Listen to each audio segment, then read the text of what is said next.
Okay,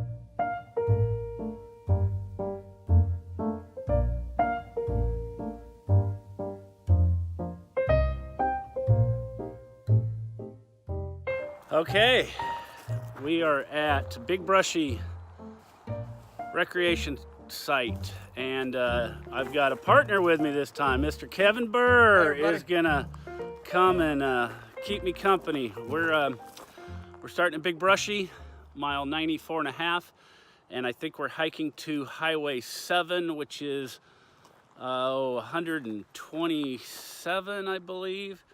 So anyways, we've got a beautiful day. There is not a cloud in the sky. It's probably what, 50, 55 degrees or something. And we've got a car parked. We've got my truck parked at the end. We've got Kevin's vehicle at the beginning. And we've screwed around for about 15-20 minutes with photo and video. And we're gonna hit some dirt.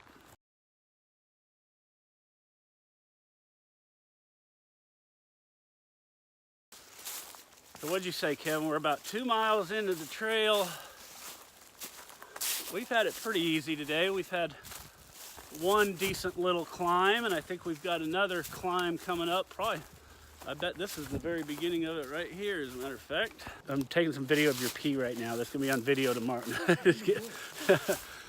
All right, so we've got about 8/10 of a mile left today.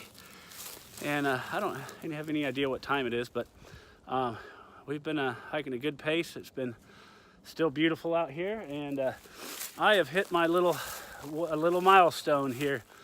I started off on mile 0 about a month and a half ago, and we just passed the 100-mile mark of the trail, and made a little rock thingy here. I don't even know if it's showing up in the video, but 100-mile marker. So that probably won't be here for decades to come, but someone else might see it and appreciate it. So that's my work of art for the day.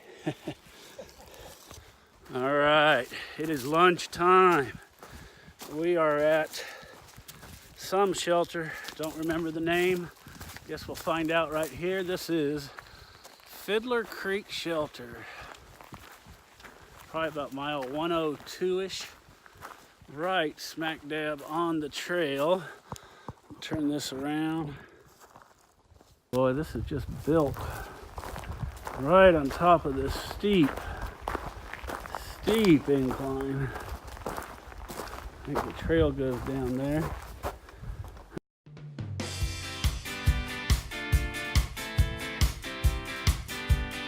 All right, we found a really cool little clearing here. Got in, pitched our tents. I think we've got the bear bag thing figured out. And my buddy Kevin here is gonna try these. He got these meals from a first aid. They're similar to MREs, but he's got this one here that makes its own heat, a little chemical reaction that he doesn't need a boiling water or any kind of flame. It just kind of heats itself up here. So I'm gonna show you guys what he's got going on when we get that figured out. So he's got the meal in the green bag down there, and he's got this. Now what is that stuff he just poured in? Salt water.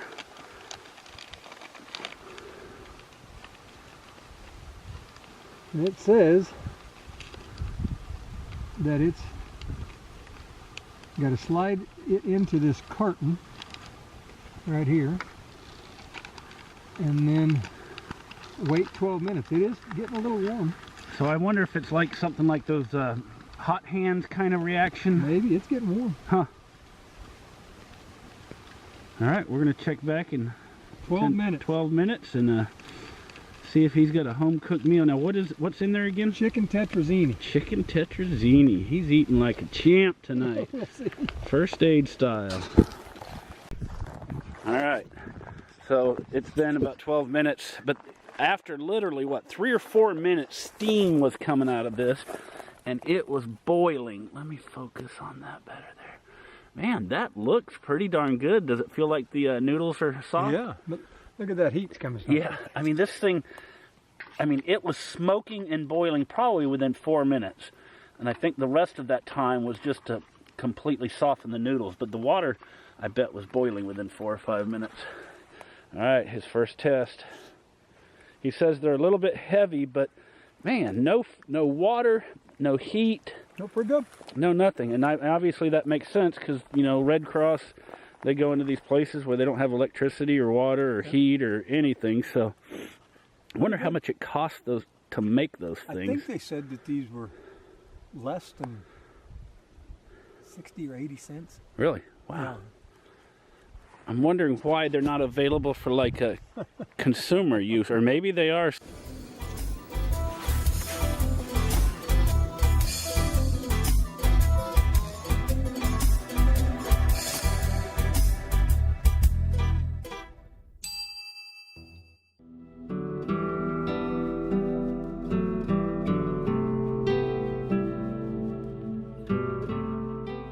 All right, day 2 of our hike. Kevin and I just broke camp, ate a little breakfast, walked about a 1/4 mile to this pretty cool little stream, creek, filled up my water bottles, cameled up and drank 3/4 of a liter.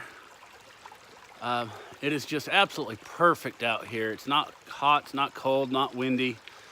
Very light cloud cover.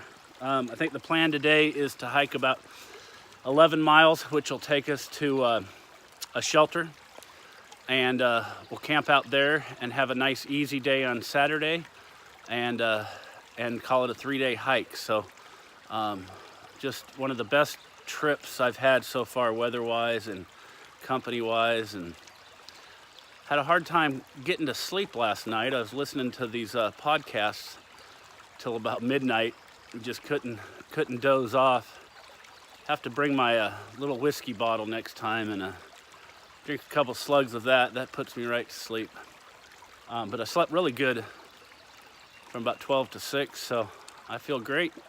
Feet are good. It's gonna be a little bit hotter today, but it shouldn't be too bad.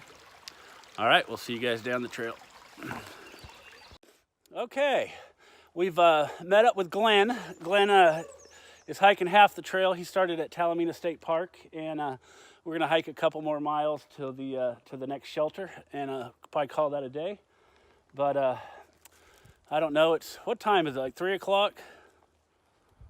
Yeah, it's probably 2:30, and I think we've got a pretty short day. We're not doing big mileage today, but been a fun trip. Glenn's been great to talk to, and got a couple more miles. All right. Where are we at? In the back cave? I'm not sure, but I ain't staying in here.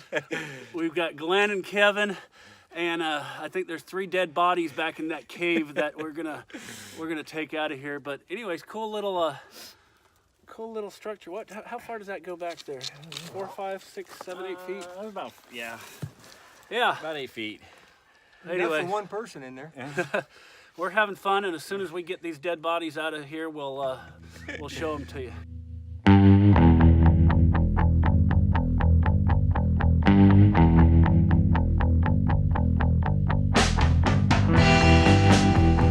Don't put water in your... don't scald your... No, actually, it really wasn't even hot. Don't vomit on your friends. Oh, he's recording. Don't vomit on your friends, buddy. Right. Oh. How about a puffy coat? Do you use a puffy coat? No. I would if I could afford one. I've never had one my whole life, and I tell you what, I mean they're all kind of the same, but this one's a little. I feel how light that is. I mean, know. It's just it's warm as hell. Yeah. This is the one thing I don't feel guilty about spending the money on, because I have used the hell out of it. The other thing REI has is a clearance sale besides the garage sale. The garage sales are stuff that comes back and they have to get rid of. Right. But the clearance sales are just, making room for next season. I had those things on clearance and they were still like $280 bucks, and I'm like, yeah. But yeah, that would be nice. But the down's a pain in the ass because you can't.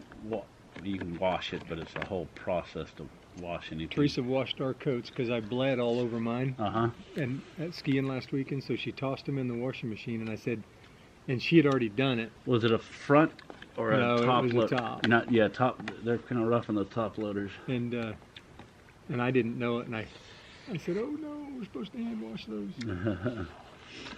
They actually sell a detergent that you're supposed to be safe for down, but you're not supposed to put them in top loading machines. You're supposed to put them in the front loading on a delicate cycle. Because the agitator. And then, but the biggest part is in the dryer. They say you can throw like tennis balls in there because it'll kind of bounce and kind of break up the clumps. Break up the clumps. But I've never washed one, and truthfully, I'd like to get like a liner. Do you use a liner in your sleeping bag? When I am snow camping, I would. Yeah. But no, I don't bring one on a hike like that. I guess the strategy on the down sleeping bags is put a liner in so that your liner just gets nasty and sweaty and stinky. When you go to town, you wash the liner and not the sleeping bag. Yeah, that's what I was telling you the other day on the Camino. They just say, just take a liner. Okay. That's all to sleep in. And it's... Because it's warm. Oh, you don't even need the bag? Okay. And they say take a silk liner because bed bugs are terrible there. And the bed bugs won't go through the silk. Really? So it has nothing to do with the cleanliness of the place. It's just, huh. Well, you've got pilgrims coming from all over the world. Sure. Bringing with them whatever they bring. Yeah, right. Huh. You're selling it. You're not a good salesman, bud. That's not spice, by the way. No. Do not eat. But if you boil it, if you leave it in there, it's okay. Yeah, I saw that it's on the back here. Yeah. If you forget it and boil it, it'll be all right.